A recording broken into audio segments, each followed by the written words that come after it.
Sorry.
Thank you. Good morning. I'm Dottie Storer, and I'm joined this morning by Reverend Krista Taves, our acting lead minister and ministerial candidate, who will present today's service. This is the last day to confirm that you are members in good standing to be able to vote on our March 3rd meeting. Madeline Harris is our pastoral care person this morning. Please see her if you'd like to talk about personal challenges in your life. I'd like to give a special welcome to our guest musicians who are members of the In Unison Chorus. Thank you.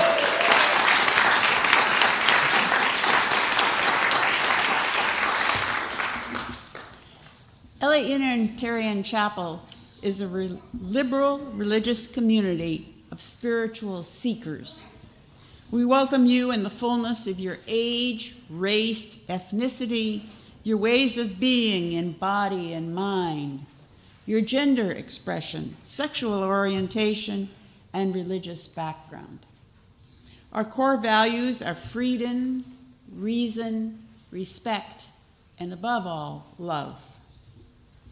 If you are visiting for the first time, a special welcome to you. I hope you feel warmly welcomed, that today's message speaks to you, and that we will see you again soon. If you are here in person, please fill out the guest form that you received on the way in, both sides if you have children. If you didn't get one, please ask for one after the service. If you're visiting online, let us know you're here by emailing welcome@eliotchapel.org so that we can personally welcome you.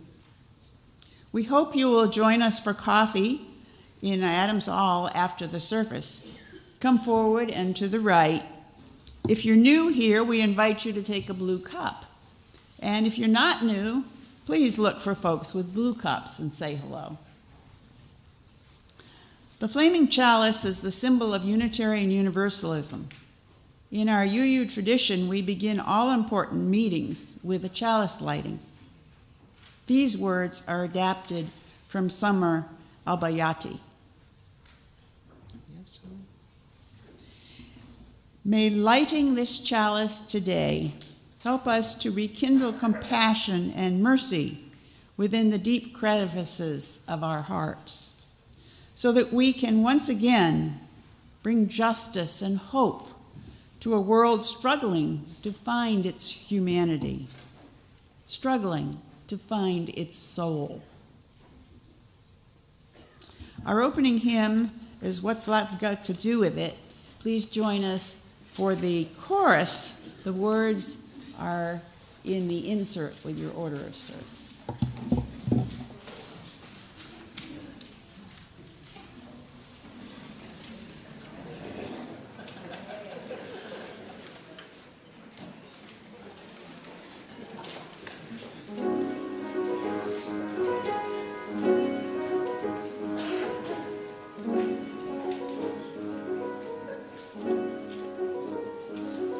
Must understand at the touch of your hand.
Please join me in the reading of our congregational covenant, printed in the order of service.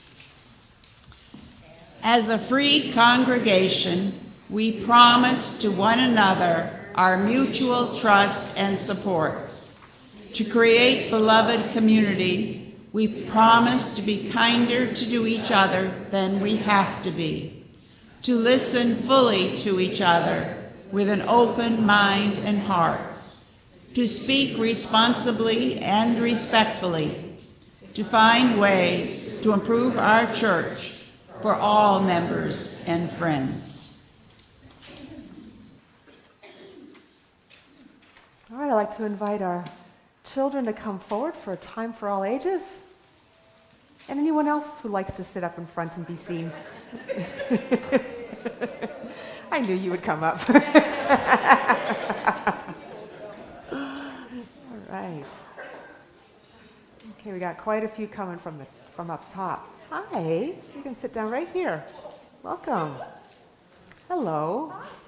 Hi. Hi, come on. You can sit right on these steps here. There's a bunch more coming yet.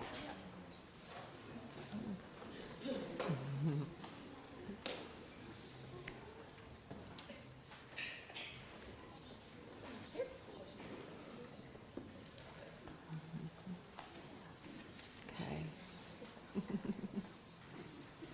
You want to read off my notes? I know you always like reading my story when I'm reading it. All right, well, welcome everyone. Welcome to the front. And today our story is called Dancing to the River. It's an Afro-American folktale from the slavery period of American history.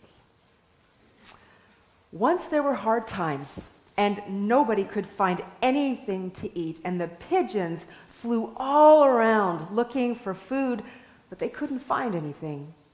But one day, a pigeon found a gentleman's corn patch that had plenty of corn and flew back and told all the others, and the pigeons all flew to look it over. Now Mudfish was down in the water, and he heard the wings of the birds, pa-pa, pa-pa, and he was feeling sorry for himself because he wanted corn too. And he swam to the shore and asked one of the pigeons, "Won't you carry me over there?" And the pigeon laughed at him and said, "You better stay where you are. What are you going to do in a cornfield?" But the mudfish kept it up. "Please, take me to the cornfield. Please, won't you take me there?" And Pigeon reminded him that a mudfish out of water can't move. But there was one good-natured pigeon who came to drink. And when Mudfish said, "Pigeon, please, please carry me with you now," the pigeon asked, "What do you want to do in a cornfield?" And the Mudfish said, "I want to eat." "Well, how are you going to get there?" "On your back, if you'll take me. And suppose you fall down? I'll hold on. But I don't want to carry you." "Please, please, please," said Mudfish. And the good-natured pigeon finally agreed, and off they went to the cornfield. Pigeon put Mudfish on the ground, and Pigeon was eating corn up above, and Mudfish was eating below what Pigeon dropped. And everyone was getting full. And suddenly, they heard the watchman coming. The watchman was the person who guarded all the fields of the gentleman.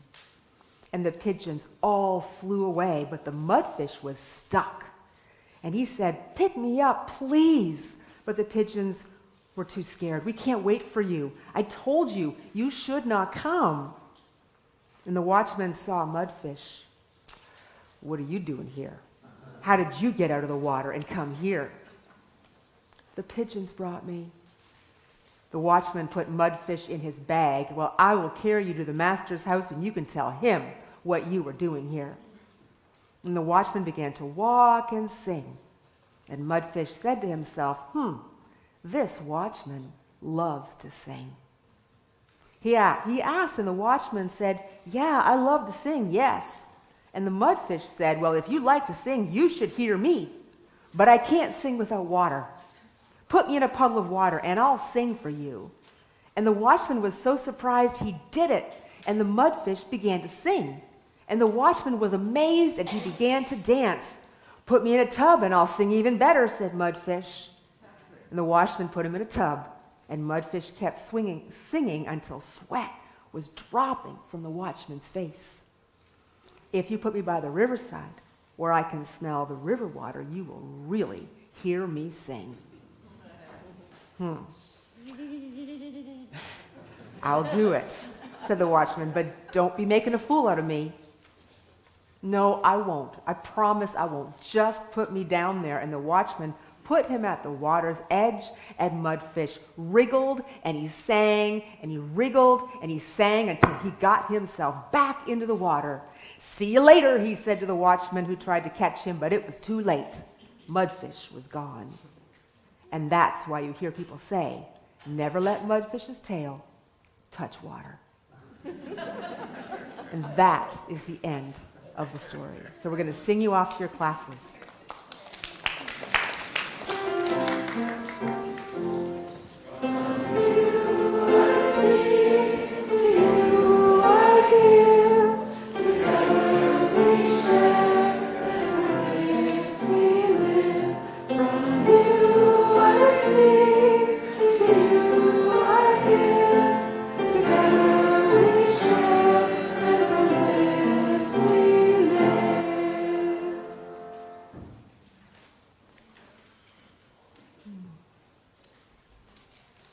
So I invite you to join with me in the spirit of prayer and meditation as you are willing and able. It's a prayer for hope by Kristen Green. Spirit of love and truth, help us to feel you in our breathing in and our breathing out. Quiet our minds, even if only for a moment. Still our bodies, even if only for a moment. Soothe our souls in this holy moment. When uncertainty pervades, give us rest from worry. When fear rises, give us peace. When pain surfaces, give us a balm. Some of our spirits are so weary. Some of our bodies feel fried. Some of our minds feel frantic and uneasy. How long will this last, we ask? Spirit of love, remind us of the cycles of life so that we might turn toward the dawn. Make that hope alive in us. May it burn brighter than our fears and shine for others to witness and offer a lamp to light the way. Let us enter into a time of silence for the deepest prayers of our hearts.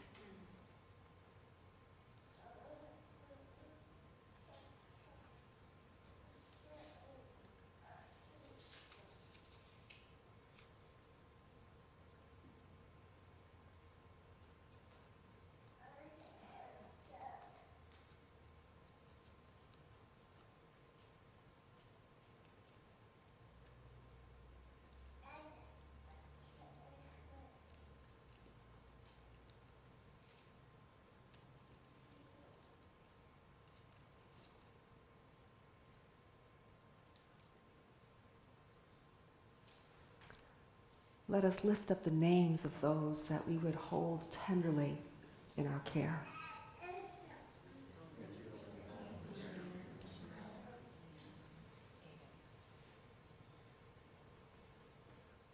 O luminous Spirit, fill us with gratitude as we turn toward one another in the human family, never alone on our journeys, always reminded of a greater love that holds us all. Amen and blessed be. I invite you to rise, or no, stay seated. It's the meditative hymn. Stay seated for our meditative hymn, which is hymn 128, For All That Is Our Life.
Eliot Chapel continues to support our partnership in the community by our Share the Plate program.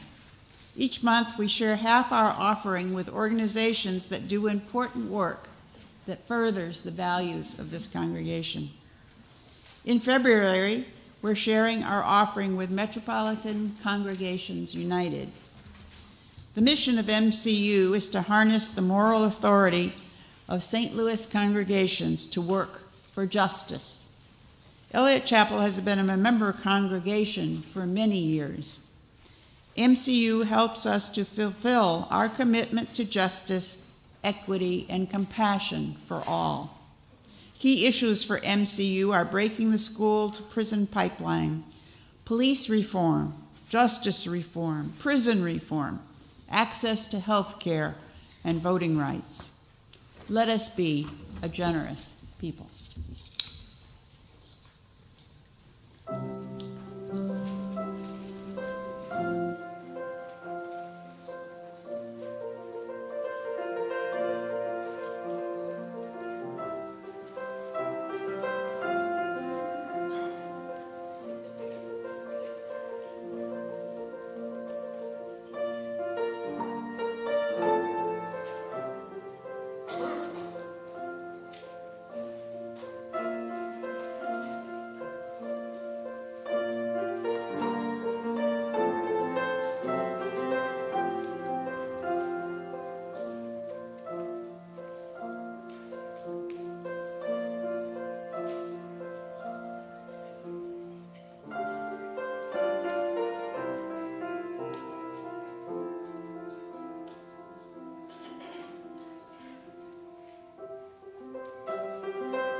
Please join me in the dedication of gifts, which is printed in your order of service.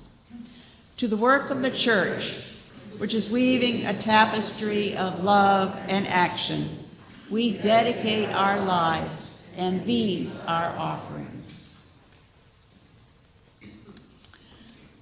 Our reading this morning is from historian Howard Zinn. To be hopeful in bad times is not just foolishly romantic. It is based on the fact that human history is a history not only of cruelty, but also of compassion, sacrifice, courage, and kindness. What we choose to emphasize in this complex history will determine our lives. If we see only the worst, it destroys our capacity to do something. If we remember those times and places, and there are so many, where people have behaved magnificently, this gives us the energy to act, and at least the possibility of sending this spinning top of a world in a different direction. And if we do act, in however small a way, we don't have to wait for some grand utopian future. The future is an infinite succession of presents. And to live now as we think human beings should live, in defiance of all that is bad around us, is itself a marvelous victory.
Thank you. That was beautiful, wasn't it?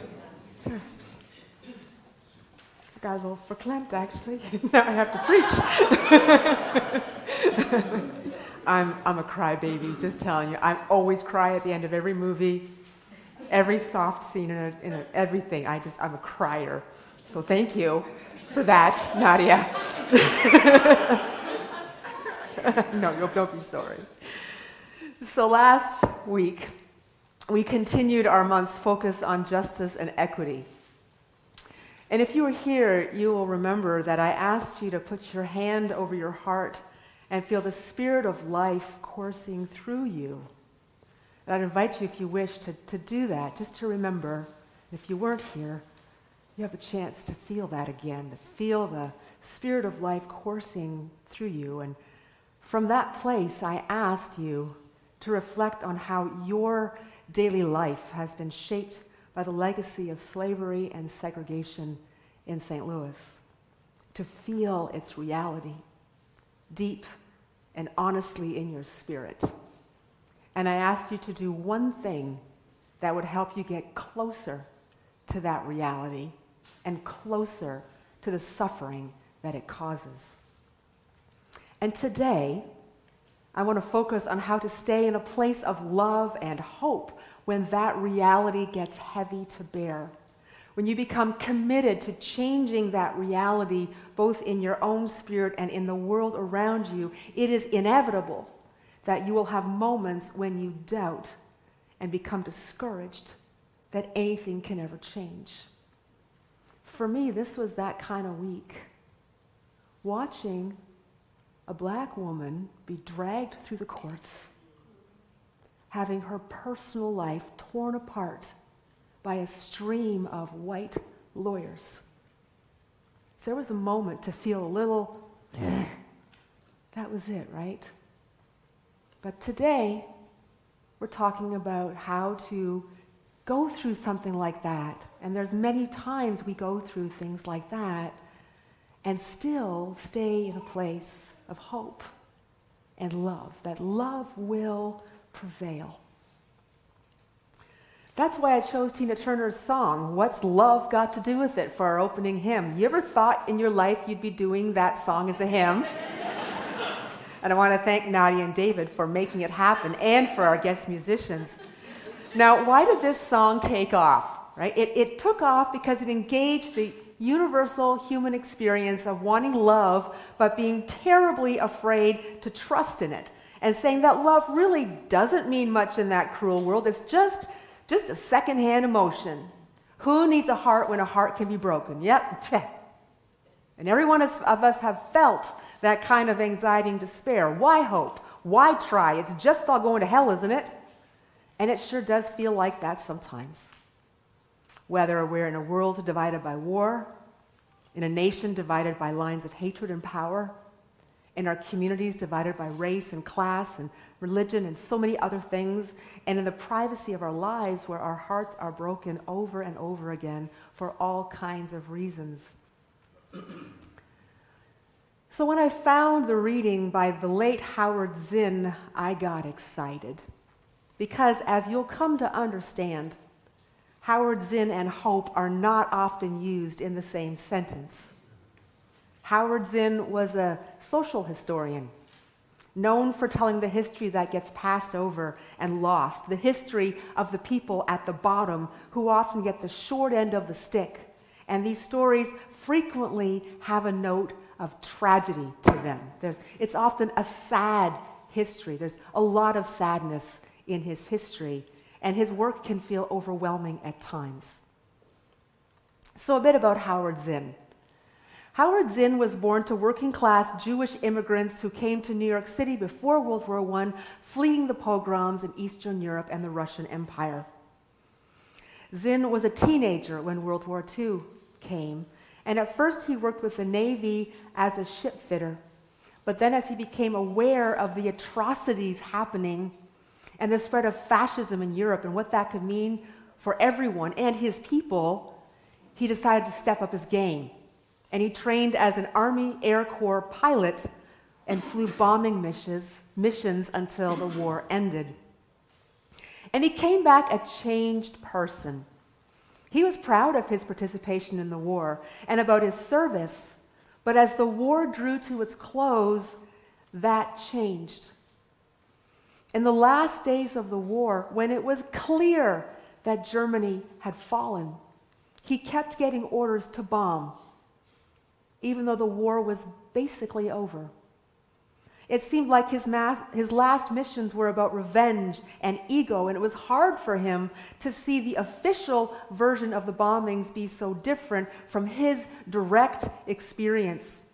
He killed thousands of civilians who didn't need to die. And he was haunted by this, and he spoke of it often. He never questioned the need to go to war or the need to bring down Germany, but he did start questioning everything else. And when he went to college and got his PhD, he knew that his mission was to tell the stories that aren't told. He rejected the official history of the powerful and victorious. He would tell the stories of the people at the bottom, the working class, the enslaved, the terrorism of the Jim Crow era, women, indigenous peoples' history, and more. He would devote his life to justice making through his academic career. And he would even risk his academic career to do that. So, for example, he became an advisor to the Student Nonviolent Coordinating Committee, or SNCC, in the 1950s and early 60s. SNCC organized for civil rights in the South. And he lost a tenure-track position for doing that. But he knew whose side he was on.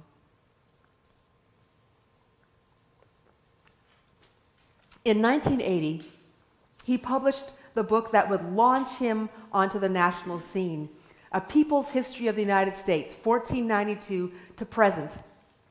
And if you've read it, and I have, it is a sobering 650-page, small-type history where he tells story after story after story of wins and losses as the ordinary people at the bottom fought for a life of dignity and worth.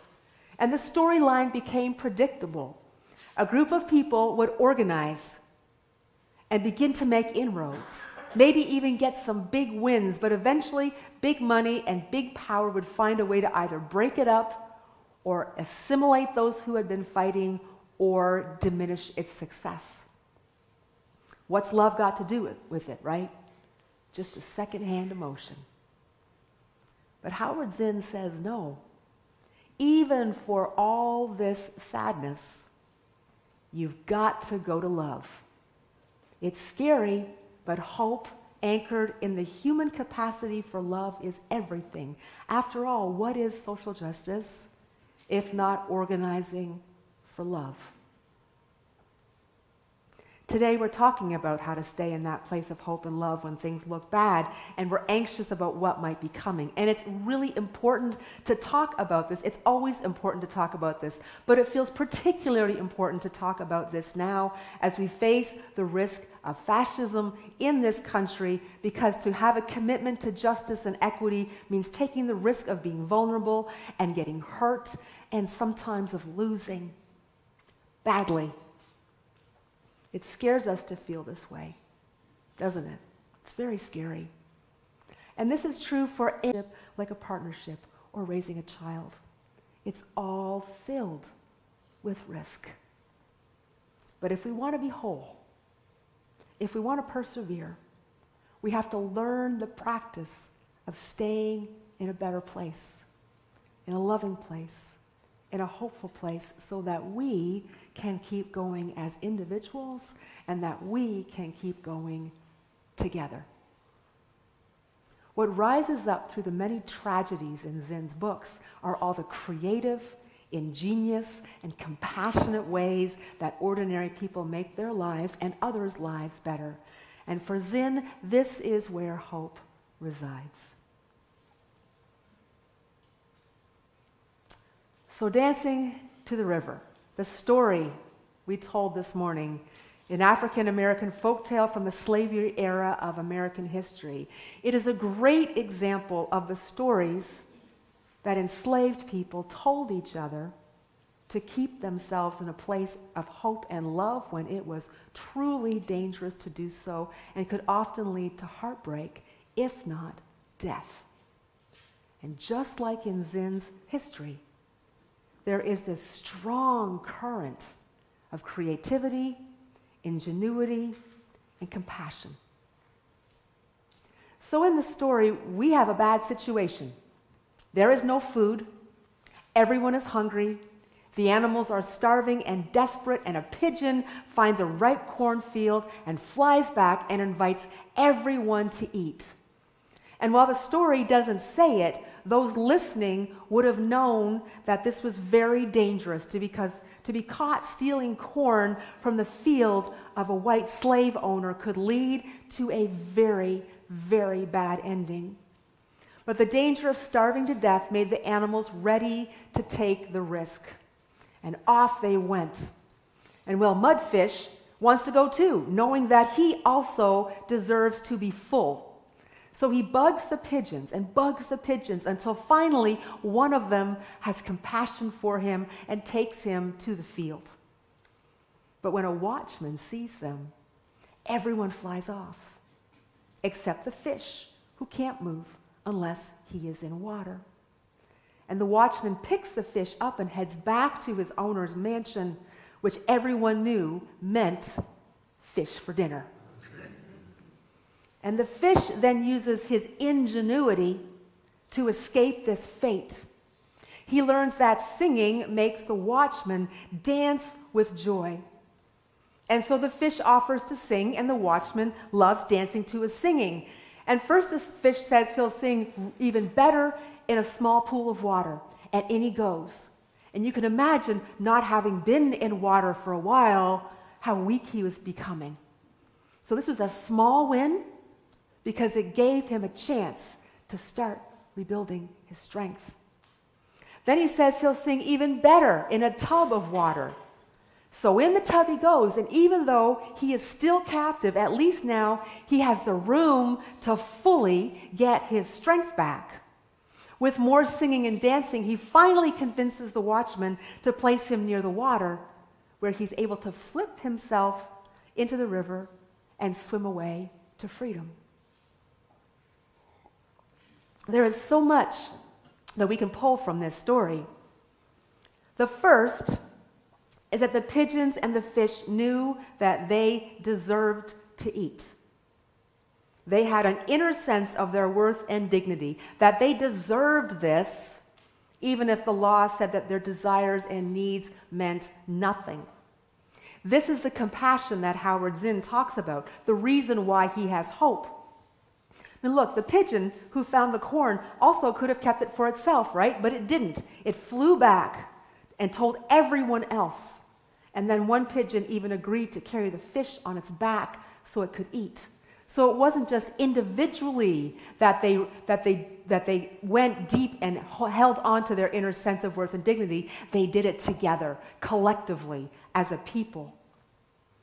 And when the watchman comes, remember, he is also enslaved. So it's not like he's the bad guy and the fish is the good guy. They're all stuck.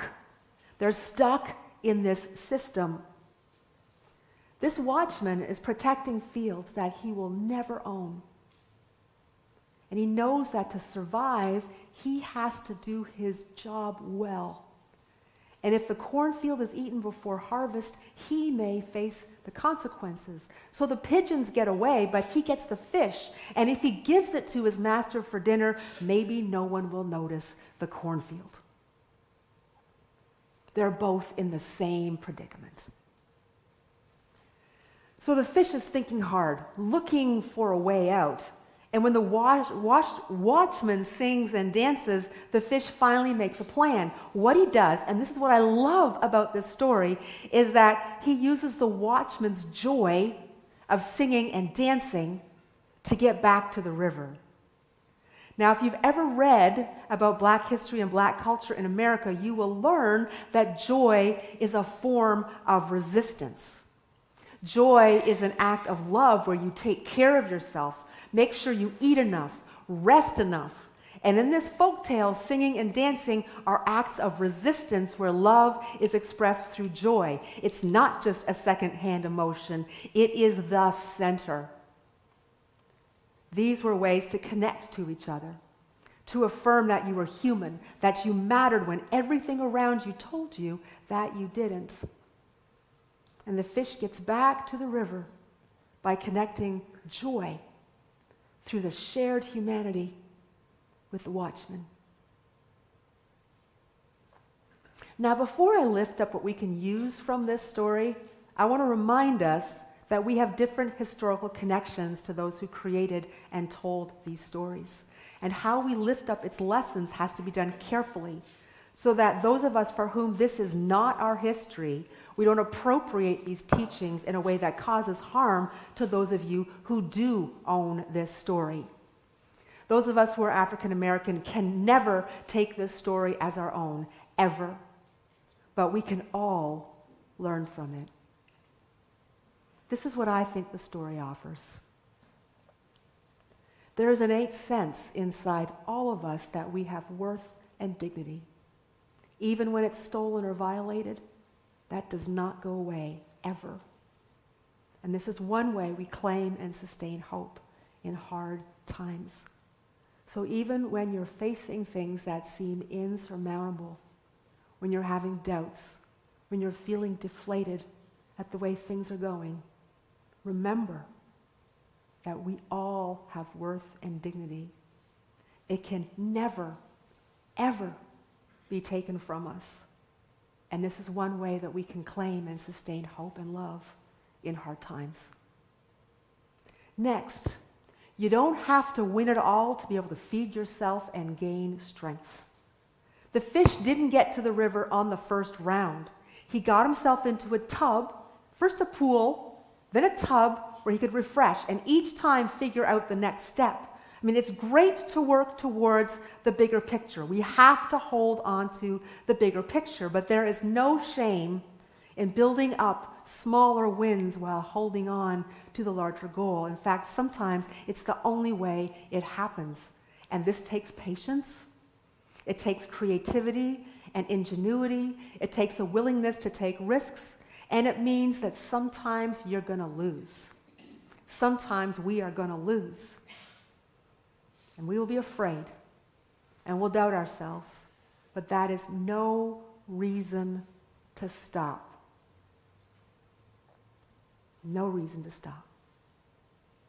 And finally, always remember that everyone suffers. It's a universal experience. The watchman was just trying to protect himself and probably his family. Everyone listening to the story probably understood that. And the fish's path to freedom was not to bring down the watchman. It was to build a connection with him, to understand what mattered to him, what gave him joy, and to go down that path. There was no guarantee it would work, but even if the watchman didn't have a fish to present to his master, he had a moment of joy. We all suffer. You know, you ever heard the statement, never be harsh to someone you don't know what they're carrying? We are all carrying something. Whether we're carrying a deep heartbreak from our personal lives, or a loss, or an indignity, or in the larger scope of things, we're carrying the systemic weight that keeps us from being fully, all of us, from being fully who we are. So how do we hold on to hope? Remember every day that you have worth and dignity, and so does everyone around you, even the people we're angry at and frustrated with. And so does everyone around us. Pace yourself. Make sure you rest, that you eat well, that you sing, that you dance in the ways that you personally sing and dance. This is an act of resistance in a society that would have us broken down. And remember that everyone carries a burden. Everyone suffers, even those doing harm. If you can honor everyone's humanity, then you always have a moral foundation holding you steady. And finally, even if you love belting out Tina Turner in the privacy of your car, please remember that love is not a secondhand emotion. It is everything. May it be so. Amen and blessed be. So let us rise as we do for our closing hymn, number 149, Lift Every Voice and Sing.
Extinguish the chalice, please, Dottie.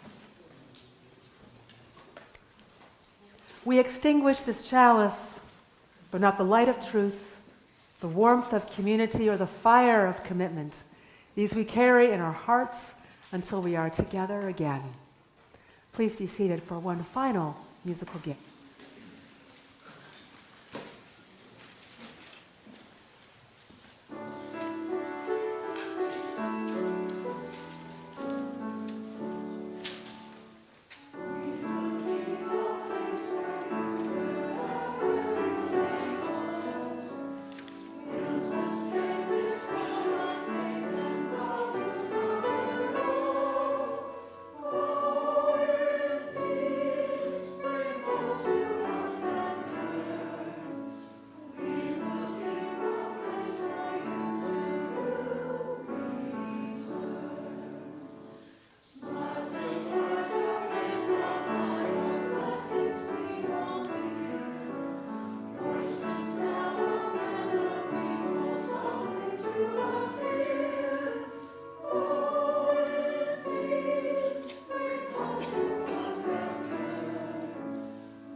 Thank you. Yes, please applaud me if you wish. Thank you so much for being here. Thank you to our wonderful guests. You've blessed our time together. May you have a good week, and see you next Sunday.